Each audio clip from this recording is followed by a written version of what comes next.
Telangana cabinet భేటీ కానుంది. ఈ నెల 24 లేదా 25న భేటీ అయ్యే అవకాశం కనిపిస్తోంది. ఈ భేటీలో 4 అంశాలపై చర్చించే అవకాశం కనిపిస్తోంది. బీసీ డెడికేషన్ కమిషన్ రిపోర్ట్, ప్రత్యేక అసెంబ్లీ సమావేశం, పథకాల అమలు, పంచాయతీ ఎన్నికల నిర్వహణపై చర్చించే అవకాశం కనిపిస్తోంది.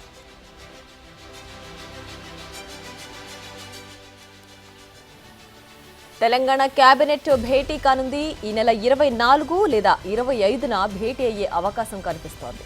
ఈ భేటీలో 4 అంశాలపై ప్రధానంగా చర్చించే అవకాశం కనిపిస్తోంది. బీసీ డెడికేషన్ కమిషన్ రిపోర్ట్, ప్రత్యేక అసెంబ్లీ సమావేశం, పథకాల అమలు, పంచాయతీ ఎన్నికల నిర్వహణపై చర్చించే అవకాశం కనిపిస్తోంది.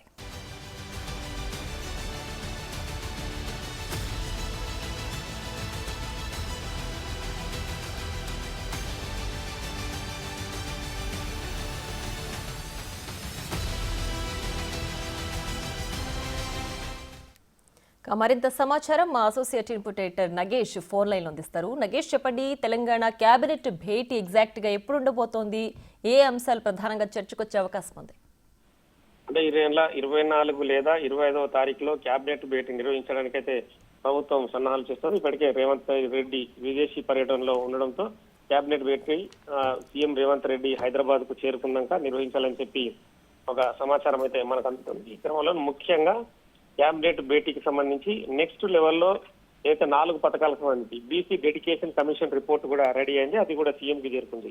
సో ఈ వ్యవహారాలకు సంబంధించి 4 పథకాలను ఇప్పటికే గ్రామ సభలలో ప్రతి మంత్రి కూడా ప్రవేశపెడుతున్నారు. ప్రతి జిల్లాల్లో కూడా ఎమ్మెల్యేలు కూడా రెగ్యులర్ గా సమీక్షలు నిర్వహిస్తూ రేషన్ కార్డులు కావచ్చు, రైతు భరోసా కావచ్చు, వీటన్ని సంబంధించి 4 పథకాలని ఖచ్చితంగా ప్రజల్లో చేరే విధంగా ప్రచారం ఉండాలనేది ఇప్పటికే నడుస్తూ ఉంది. ఈ క్రమంలో డెడికేషన్ రిపోర్ట్ అనేది కూడా బీసీలకు జరిగే పథకాలు కావచ్చు, బీసీలకు జరిగే అయితే లోన్లు కావచ్చు, మిగతా వాళ్ళకి అందే వ్యవహారాలు కావచ్చు, వాటన్నిటిపైన కూడా ఆ డెడికేషన్ కమిటీ రిపోర్ట్ కూడా ఇప్పటికే ప్రభుత్వానికి అందింది. సో దీనికి సంబంధించి కూడా ఒక ప్రత్యేక అసెంబ్లీ సమావేశాన్ని కూడా పెట్టి అందులో సభ్యుల ద్వారా చర్చ కూడా తీసుకొచ్చే అవకాశం ఉంది.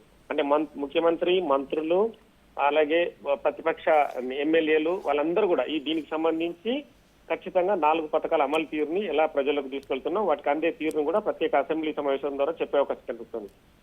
దీనికి సంబంధించి మొత్తం ఓవరాల్ గా పంచాయతీ ఎన్నికల నిర్వహణ సంబంధించి కూడా ఒక నిర్ణయం తీసుకునే అవకాశం కనిపిస్తుంది. ఎందుకంటే ఫిబ్రవరి ఎండింగ్ లో నిర్వహించాలని చెప్పి ప్రభుత్వం ఇప్పటికే కసరత్తు చేస్తుంది. ఎందుకంటే బీసీ డెడికేషన్ కమిషన్ రిపోర్ట్ కూడా వచ్చిన నేపథ్యంలో రైతు భరోసా కూడా ప్రజలకు చేరడం, 4 పథకాలు కూడా ప్రజలకు అందిన తర్వాత ప్రత్యేక అసెంబ్లీ సమావేశాలు నిర్వహించిన తర్వాత పంచాయతీ ఎన్నికల డేట్ ను కూడా ప్రకటించే అవకాశం కనిపిస్తుంది. మొత్తానికైతే ఖచ్చితంగా 24 లేదా 25వ తేదీన తెలంగాణ క్యాబినెట్ నిర్వహించుకొని మొత్తం ఈ వ్యవహారాలన్నిటిపైన మంత్రుల నుంచి ఒక రిపోర్ట్ తీసుకొని మంత్రులు, ముఖ్యమంత్రి కలిసి ఖచ్చితంగా ఈ క్యాబినెట్ నెక్స్ట్ ఏం చేయాలన్న దానిపైన కూడా ఈ క్యాబినెట్ నిర్ణయించనుంది. Right Nagesh, thanks for the updates.